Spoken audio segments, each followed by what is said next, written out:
Hello mga kaibigan, good afternoon po. Andito po ako.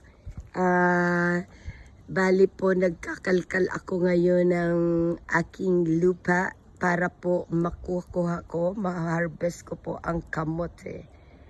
Ayan, ngayon po may nakuha po ako, hindi man po lahat. Dahil meron lang po akong pag-aabutan ng kamote. Kaya yung ilang piraso, inilubog ko po dito para po maluto. Ayan. Iyan po ang aking ginawa sa kamote. Binalot ko po ng foil. Tapos inilagay ko po dyan sa loob. Ayan, dyan po. Masyado lang po kasing mainit kaya hindi pwedeng ilapit ang phone. Ayan mga kaibigan. Ayan, mamaya po makikita nyo na po ang kamote na aking niluto. Nandyan po sa loob mga kaibigan. Kaya masaya ang aking